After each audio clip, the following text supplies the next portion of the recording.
قدحت كيلو من السمنة، وحطيت فيها معلقتين كمان زيادة، معلقتين كبار، علشان اعمل 2 كيلو من الكحك.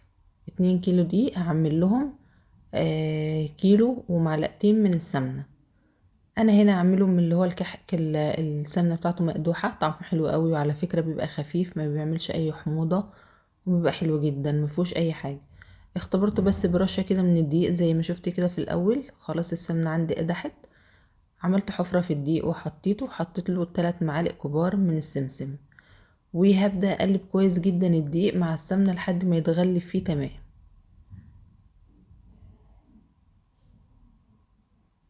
الاول كده بالمعلقة، طبعا مش هنقدر نحط ايدينا لان السمنة مقدوحة وسخن، فهنفضل نقلب لحد ما يبرد، ونقدر نحط ايدينا فيه علشان نبسه كويس.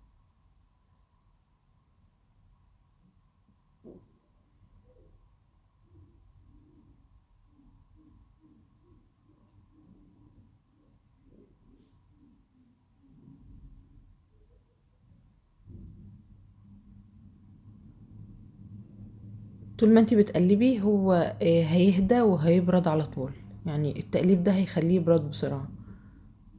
طبعا الافضل ان هو يكون في حاجة اوسع من كده، هيبرد اسرع وهنتحكم في اننا نلبسه بطريقة اسهل.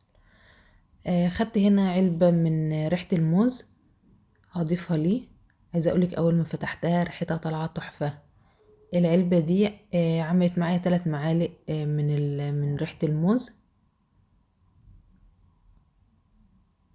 وبتخلي ريحة الكحك حلوة قوي كمان. وبلاش نستعمل ريحة الكحك في الكحك اللي بنحط عليه سكر. لا، ريحة الكحك دي خلاها في القراقيش اللي بناكلها بجبنة، بتبقى ليها طعم احلى وريحة حلوة كده، غير ما نحطها في الكحك. وكمان هحط له تلتين كوباية من السكر البودرة. وبعد كده بقى هفضل ابرم فيه بايديا لحد ما اغلف كويس جدا. وحطيت كمان رشة من الفانيليا كنا هننساها، حطيت رشة من الفانيليا. هقلب بقى كويس بايديا لحد ما يتغلف تمام. كل ما هنبرم في الكحك هيديكي كحكاية ناعمة وخفيفة ومظبوطة جدا.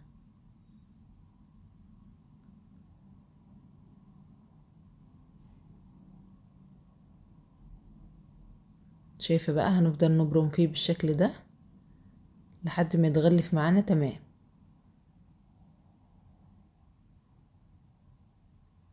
بقى اعمل معايا كده زي العجينة، ممكن على فكرة كده نشكله، بس هتطلع بقى الكحكة ناعمة جدا جدا، مش هنقدر نشيلها من الصواني.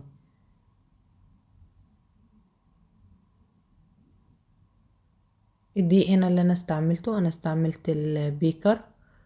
ممكن يكون الكويتي، اي دقيق نوعه فاخر هيبقى حلو قوي في الكحك.